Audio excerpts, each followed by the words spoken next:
प्यारे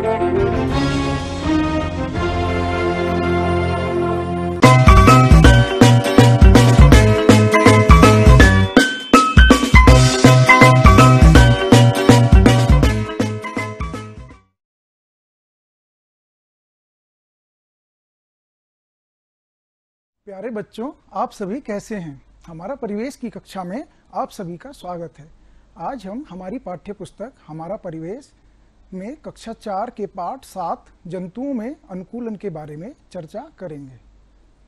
आज का पाठ में हम जानेंगे कि अनुकूलन किसे कहते हैं और अनुकूलन की उपयोगिता, जंतुओं के विभिन्न वास स्थान एवं उनमें पाए जाने वाली विभिन्नताएं, स्थल पर रहने वाले जंतुओं के बारे में बात करेंगे और शेर तथा हिरण की शारीरिक संरचना के बारे में भी मालूम करेंगे। इसके बाद जलीय जंतुओं के बारे में बात करेंगे, मछली की संरचना के बारे में बात करेंगे, मेंढक तथा बत्तख के बारे में भी बात करेंगे।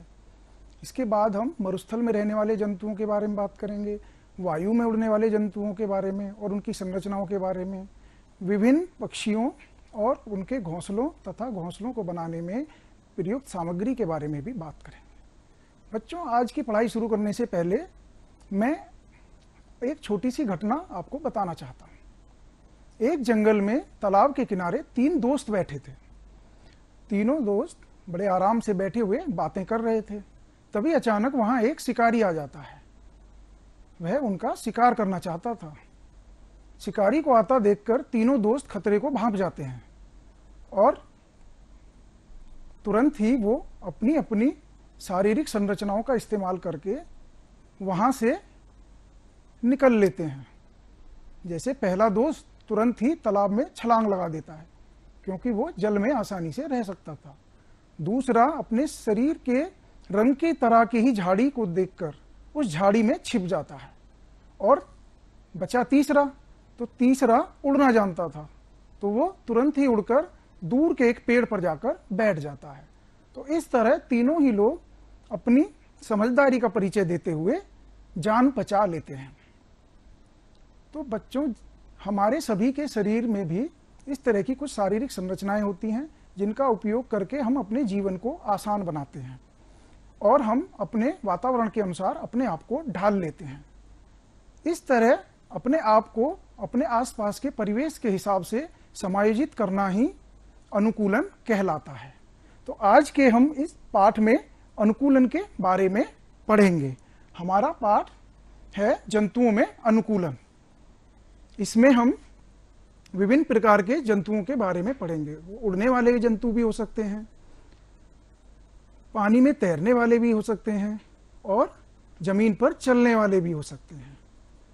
तो आइए हम इस पाठ के बारे में और विस्तार से चर्चा करते हैं। हम सभी पृथ्वी पर कहीं ना कहीं रहते हैं। इसी तरह बाकी सभी जंतु भी कहीं ना कहीं घर बनाकर रहते हैं। जंतु जहां पर रहते हैं उसको उनका वास स्थान कहते हैं।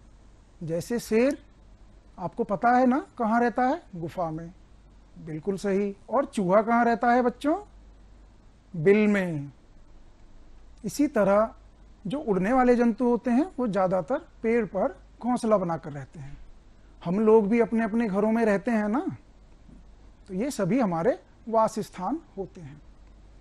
अब हम ऐसी जगह रहना पसंद करते हैं जहां पर हमें पर्याप्त सुरक्षा, भोजन की उपलब्धता, प्रजनन में आसानी और हमें अनुकूल वातावरण मिलता है।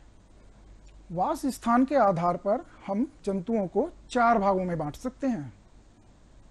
में पहला है थलचर। थलचर को अंग्रेजी में टेरेस्ट्रियल भी कहते हैं। जो जंतु जमीन पर रहते हैं या स्थल पर रहते हैं उनको हम थलचर कहते हैं। जैसे हाथी, शेर, बंदर, जिराफ आदि, ये सभी थल पर रहने वाले जंतु हैं। दूसरे हैं जलचर यानी एक्वेटिक। जल में रहने वाले जंतुओं को हम एक्वेटिक एनिमल भी कहते हैं। जैसे मछली, कछुआ आदि। तीसरे जंतु हैं हमारे नभचर यानी आकाश में उड़ने वाले। इनको अंग्रेजी में एरियल एनिमल भी कहते हैं, जैसे तोता, चील और बहुत सारी चिड़िया हैं। और सबसे अंत में है उभयचर। उभयचर वो जंतु होते हैं जो जमीन पर और पानी पर दोनों ही जगह रह सकते हैं, जैसे मेंढक, कछुआ आदि। ये सभी जंतु अपने अपनी शारीरिक संरचनाओं के हिसाब से अनुकूलित होते हैं और उन शारीरिक संरचनाओं का उपयोग अपने जीवन को आसान बनाने के लिए करते हैं।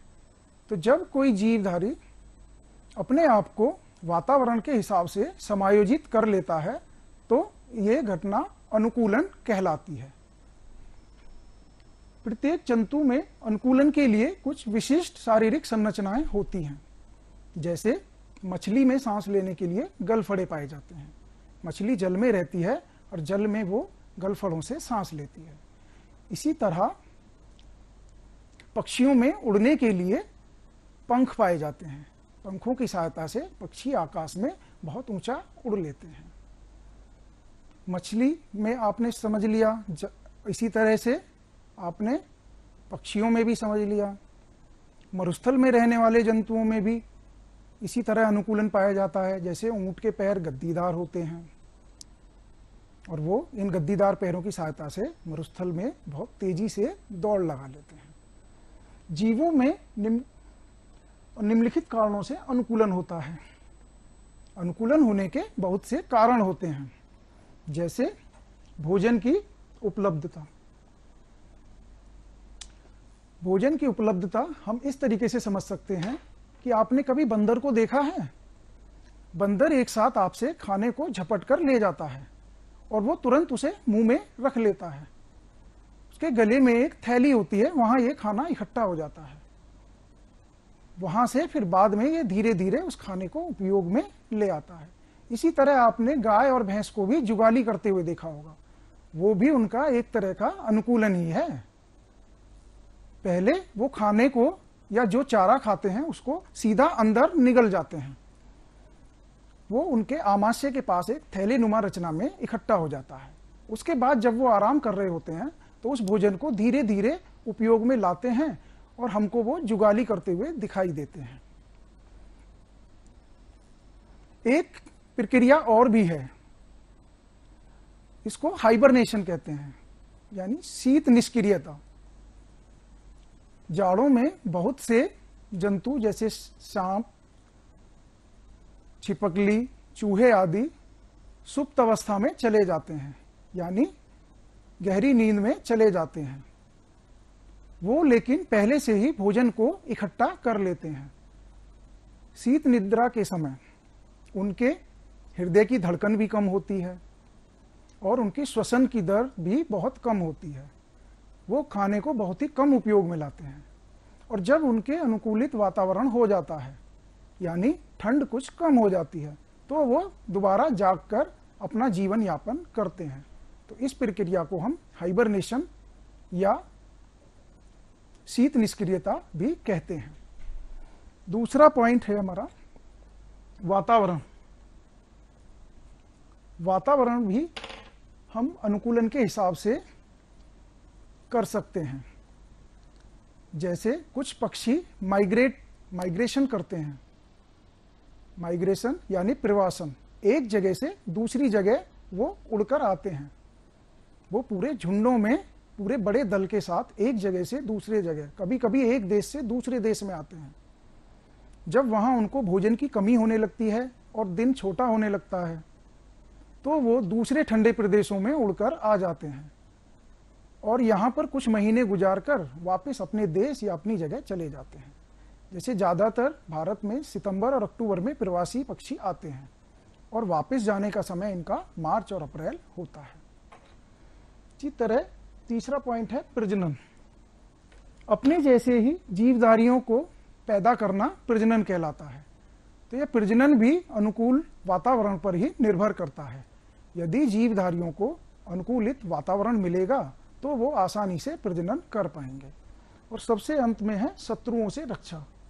जैसा मैंने आपको शुरू में एक घटना बताई थी, उसमें तीनों दोस्तों ने ही शत्रुओं से रक्षा करने के लिए अपने अनुकूलन का इस्तेमाल किया था।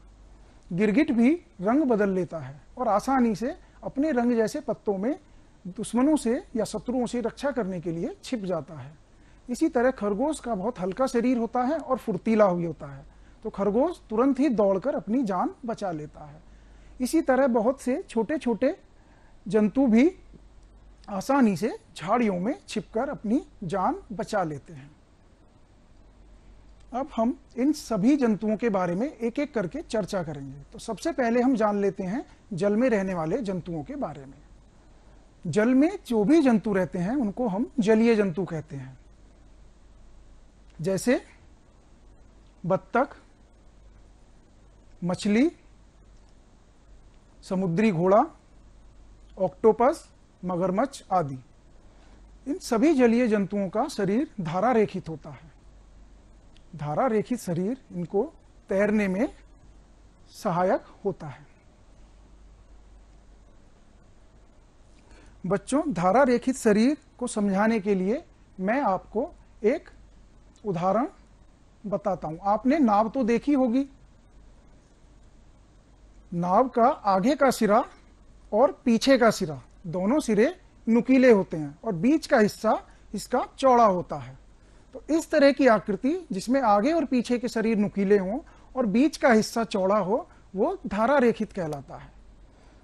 जिस तरह नाव धारा रेखित होती है, उसी तरीके से हवाई जहाज भी, बच्चों आपने काफी देखा होगा उड़ते हुए, ये भी धारा रेखित आकृति का ही होता है। इसमें भी आगे और पीछे का सिरा हमारा चपटा या नुकीला है और बीच का हिस्सा चौड़ा होता है। आपने मछली को तैरते हुए देखा होगा। मछली किस तरीके से तैरती है और जल में रहने के लिए किस तरह से अनुकूलित है, इसके बारे में हम चर्चा कर लेते हैं। हम अब मछली में अनुकूलन पढ़ते हैं। ये आपको एक मछली का चित्र दिखाई दे रहा होगा। इसमें ये मछली का मुख है, मुंह है, ये मछली की आंख है, इधर मुख से आगे ये गलफड़े, जिनको अंग्रेजी में गिल्स भी कहते हैं, ये ऊपर नीचे मछली के पख, और अंत में मछली की ये पूंछ है। मछली मुख के द्वारा पानी को अंदर लेती है और जब मुख के द्वारा पानी अंदर जाता है तो पानी में घुली हुई ऑक्सीजन को गलफड़े, गिल्स सोख लेते हैं। इस तरह मछली श्वसन करती है। मछली पख और पूंछ की सहायता से अपने शरीर को संतुलन बनाती है और आसानी से मुड़ती और तैरती है। पख पतवार की तरह कार्य करते हैं। जैसे नाव में पतवार होती है, जैसे मैं आपको दिखाता हूं, ये मैंने नाव को पानी में दिखाया और ये इसकी पतवार है। जब मैं इस पतवार को, इसमें नाव को चलाऊंगा तो नाव आगे बढ़ेगी। इसी तरीके से मैं दूसरी नाव को भी इसमें डालकर चला देता हूं। इस तरीके से नाव हमारी आगे बढ़ जाती है जब पतवार का इस्तेमाल करते हैं। हम और भी नावों को तैरा सकते हैं। आपने भी बारिश के समय में बहुत नावें तैराई होंगी। आपने नाव तैराई है ना। यहां पर मैं आपको एक बात और बताना चाहूंगा। जैसे आपको ये मेरे हाथ में ये कोई वस्तु है, अगर ये इसका सिरा चौड़ा है तो जब इस चौड़े वाले सिरे को हम पानी में आगे बढ़ाएंगे तो पानी का दाब ज्यादा होगा और आपको कठिनाई होगी। वहीं अगर ये सिरा मैं नुकीला कर दूं, आप देख रहे हैं ये सिरा काफी नुकीला है, जब इस नुकीले सिरे में मैं पानी में आगे बढ़ाऊंगा तो ये आसानी से आगे बढ़ जाएगा। तो यही हमारा सही से असली रीजन है, असली कारण है कि हम धारा रेखित शरीर वाले सभी जीव जंतु पानी में बहुत आसानी से आगे बढ़ जाते हैं, क्योंकि उनका जो चपटा या नुकीला शरीर होता है वो पानी को चीरकर आगे बढ़ जाता है और इस तरह उनको कोई भी दिक्कत नहीं होती। यदि मैं इस नाव की जगह पानी में कोई चपटी चीज जैसे माचिस की डिब्बी को तैराना चाहूं तो क्या वो भी इतनी आसानी से तैरेगी? आपने बिल्कुल सही अनुमान लगाया, वो इतनी आसानी से नहीं तैर पाएगी, क्योंकि उसका आगे का और पीछे का सिरा चपटा नहीं है। मछली को अगर हम जल से बाहर निकाल दें तो क्या होगा, आप बता सकते हैं? बिल्कुल सही, वो जीवित नहीं रह पाएगी, क्योंकि वो पानी में रहने के लिए ही अनुकूलित है। यदि उसको जल से बाहर निकालेंगे तो वो वायु में घुली हुई ऑक्सीजन को नहीं सोख पाएगी और वो मर जाएगी। अब हम बत्तख के बारे में चर्चा कर लेते हैं। बत्तख भी जल में रहने वाला जंतु है। बत्तख और मेंढक दोनों जल में बहुत ही आसानी से रह लेते हैं, इनको जल में कोई भी दिक्कत नहीं होती। जबकि हम अगर थोड़ी देर भी पानी में रहें तो हमें परेशानी होने लगती है, हमारे हाथ और पैरों की त्वचा सिकुड़ जाती है, क्योंकि हम जल में रहने के लिए अनुकूलित नहीं हैं, जबकि सभी जलीय जंतु जल में रहने के लिए अनुकूलित होते हैं। जल में रहने वाली जो बत्तख है, इसके पैरों में जाल पाया जाता है। एक उंगलियों के बीच में झिल्ली नुमा रचना होती है, आपको इस चित्र में और भी आसानी से दिखाई देगी। तो इसके उंगलियों के बीच में आपको ये जाल नुमा या झिल्ली नुमा रचना दिखाई दे रही होगी। इसी को पाद जाल कहते हैं। ये पाद जाल पतवार की तरह कार्य करता है। जैसे मैंने अभी आपको नाव की ये दिखाई थी ना पतवार, हाँ, ये पतवार की तरह ही इसको तैरने में सहायक होता है। आप और भी देख सकते हैं, पतवार की तरह ये आगे इनका शरीर धारा रेखित होता है, तो ये आसानी से आगे बढ़ जाता है। इसी तरह मेंढक के पैरों में भी पाद जाल पाए जाते हैं। और मेंढक तो आपको पता है कि उभयचर जंतु है, तो ये जल के साथ साथ थल पर यानी जमीन पर भी रह सकता है। जमीन पर ये फेफड़ों से सांस लेता है और जब जल में जाता है तो अपनी त्वचा से सांस लेता है। अब हम स्थल पर रहने वाले जंतुओं के बारे में बात करेंगे। जमीन पर रहने वाले सभी जंतु स्थलीय जंतु कहलाते हैं। जैसे घोड़ा, गाय, बकरी, शेर, हिरन आदि, ये सभी हमारे स्थल पर रहने वाले जंतु हैं। स्थल पर अलग अलग तरह के वास स्थान पाए जाते हैं, जैसे घास के मैदान, जंगल, मरुस्थल और पर्वतीय क्षेत्र आदि। हम सबसे पहले मैदानी भाग में रहने वाले जंतुओं के बारे में बात कर लेते हैं। बच्चों, क्या होगा यदि सभी घास के मैदान समाप्त हो जाएं? तो शेर क्या जीवित रह पाएगा? शेर एक बहुत ही महत्वपूर्ण जंतु है। ये हिरन को अपना शिकार बनाता है। इसके लिए इसमें कुछ विशेष शारीरिक संरचनाएं पाई जाती हैं, जैसे इसके आगे के नाखून और दांत काफी नुकीले होते हैं। नाखून तथा पंजे काफी नुकीले होते हैं, जिनकी सहायता से ये शिकार को पकड़ता है। इसका मटमैला शरीर इसको झाड़ियों में छिपाने में सहायक होता है, जिससे ये अपने शिकार को छिपकर आसानी से पकड़ लेता है। हिरन भी एक स्थल पर रहने वाला जंतु है। हिरन के मजबूत दांत होते हैं, जिनकी सहायता से कठोर तनों को भी आसानी से चबा लेता है।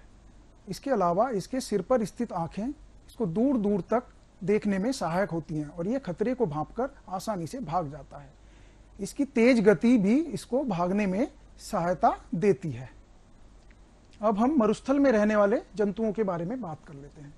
ऐसे जंतु जो रेतीले जगह या रेगिस्तान में मरुस्थल में रहते हैं, वो मरुस्थलीय जंतु कहलाते हैं। जैसे छिपकली, चूहा, ऊंट, सांप, मकड़ी आदि।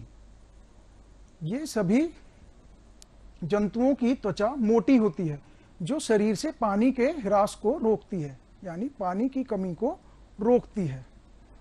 सभी तरह के सर्प, मकड़ियां, चूहे आदि विभिन्न प्रकार के छिद्रों, दरारों, चट्टानों के बीच में रहते हैं।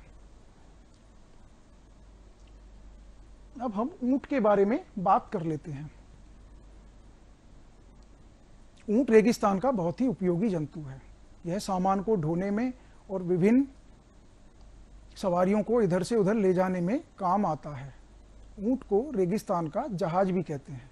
इसके पैर गद्दीदार और मोटे होते हैं। जैसे आपको इसके पैर दिखाई दे रहे हैं, इसके पैर बहुत मोटे और गद्दीदार होते हैं, जिसकी सहायता से ये रेतीली भूमि पर मीलों दूर आसानी से दौड़ सकता है और चल सकता है।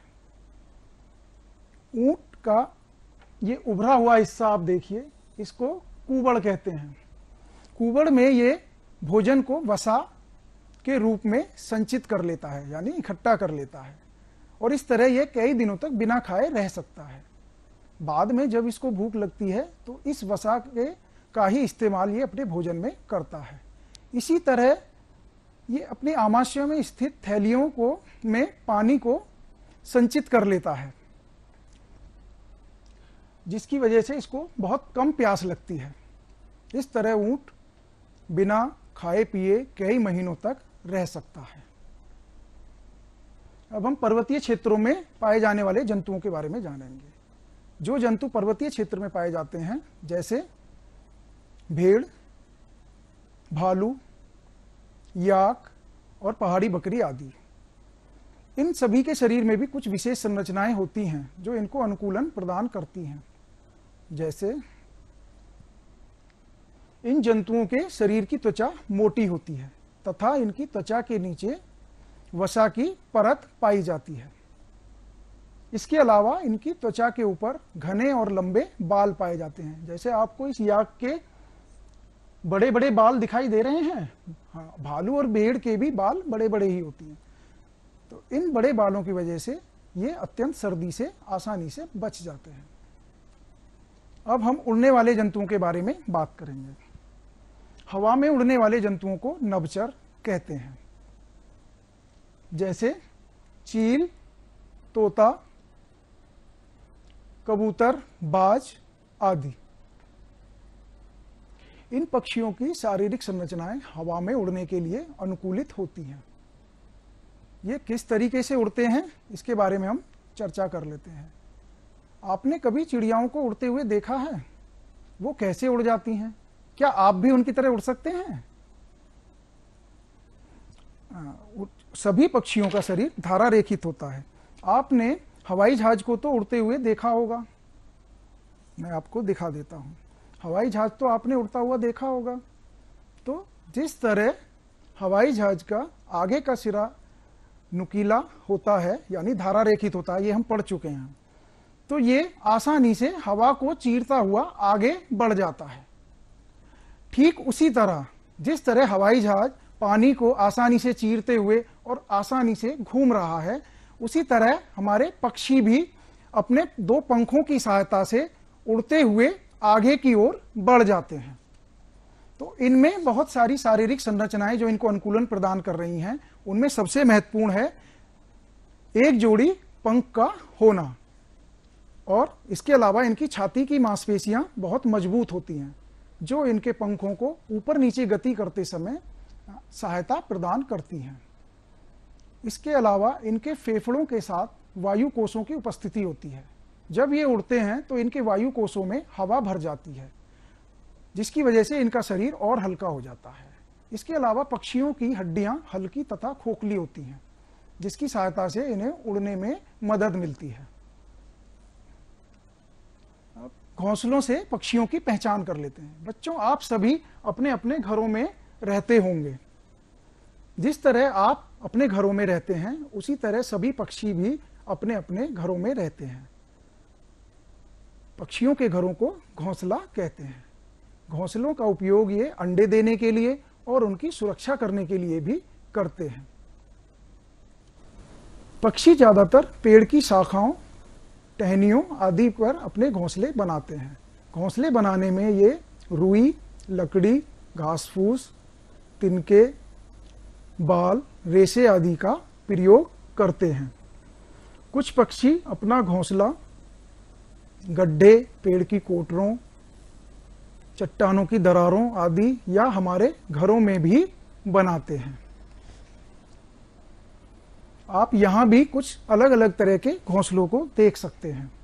जैसे यहाँ ये पेड़ के कोटरों में इसने पेड़ की खोखली दरार में अपना घोंसला बना रखा है। यहाँ पर ये जल में रहने वाले जंतु ने जल के ऊपर ही, पानी के ऊपर ही विभिन्न प्रकार के तिनकों का उपयोग करके घोंसला बना रखा है। इसी तरह ये घोंसले विभिन्न पेड़ों पर अलग अलग जंतुओं ने अलग अलग आकार में बना रखे हैं। तो आपने देखा कि किस तरह से पक्षी अलग अलग तरह के घोंसले बनाते हैं। अच्छा, अब हम बच्चों आगे बढ़ने से पहले एक छोटी सी कविता का सस्वर वाचन करेंगे। आप भी मेरे साथ साथ बोलिए। सरल बने जिससे जीवन, कहलाता वही अनुकूलन। भालू की है चर्बी मोटी, चिड़िया की चोंच है छोटी। भालू की चर्बी है मोटी, चिड़िया की चोंच है छोटी। पंख पसार तोता उड़ जाता, ऊंट रेत में दौड़ लगाता।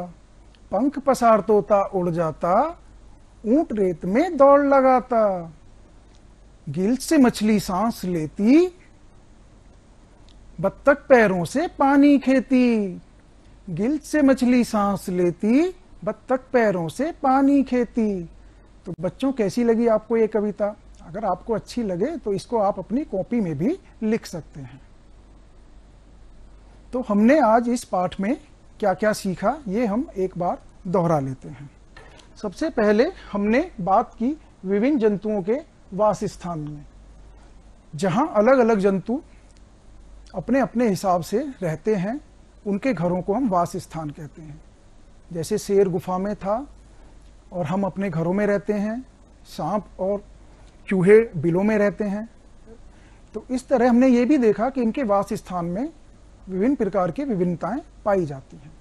के बाद हमने अनुकूलन का अर्थ जाना। जब कोई जीवधारी अपने वातावरण के हिसाब से अपने आप को समायोजित कर लेता है और इस तरह उसका जीवन और भी आसान बन जाता है, तो ये प्रक्रिया अनुकूलन कहलाती है। इसकी हमने उपयोगिता भी जानी कि भोजन की उपलब्धता में इसका प्रयोग किया जाता है, शत्रुओं से रक्षा करने में हम इसका उपयोग करते हैं, प्रजनन में इसका उपयोग होता है और वातावरण में अपने आप को ढालने में भी अनुकूलन का प्रयोग होता है। इसके बाद हमने जल में रहने वाले जंतुओं की चर्चा की। जल में विभिन्न प्रकार के जो जंतु होते हैं उनको हम जलीय जंतु या एक्वेटिक एनिमल कहते हैं। इसमें हमने मछली की संरचना के बारे में विस्तार से चर्चा की। मछली में गलफड़े होते हैं जिनकी सहायता से ये सांस लेती है। अगर हम मछली को बाहर निकाल दें तो वो जीवित नहीं रह पाती, क्योंकि वो जल में ही रहने के लिए अनुकूलित है। इसके जो पख तथा पूंछ होती है, उनकी सहायता से ये अपने शरीर को इधर उधर आसानी से मूव कराती है। फिर इसके बाद हमने स्थल में रहने वाले जंतुओं के बारे में चर्चा की तथा शेर व हिरन की शारीरिक संरचना के बारे में भी बात की। शेर के नुकीले पंजे उसको शिकार पकड़ने में मददगार होते हैं। इसी तरह हिरन की भी जो आंखें होती हैं वो उसको दूर दूर तक शिकार को देखने में मदद करती हैं।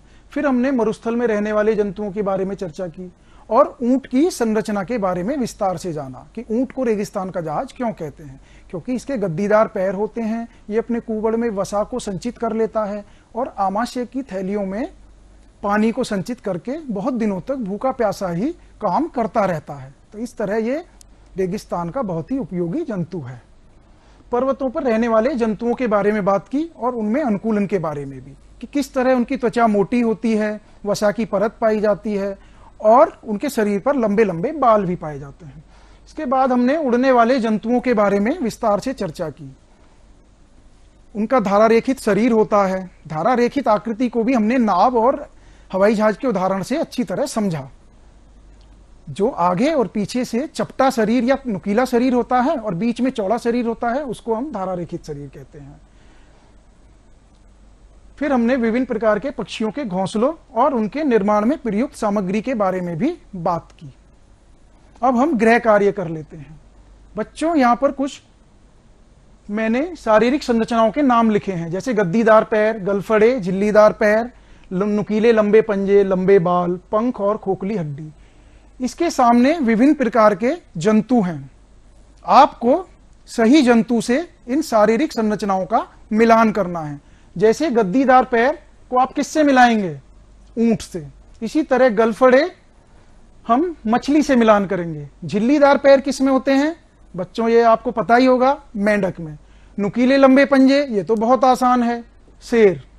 लंबे बाल देखो अलग ही दिख रहे हैं, याक।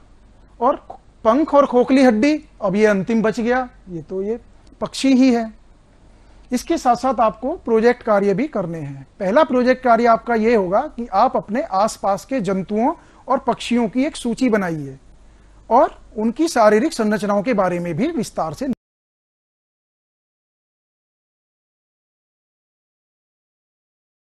कक्षा 4 के सभी बच्चों का स्वागत है। बच्चों, आज हम पर्यावरण अध्ययन के अंतर्गत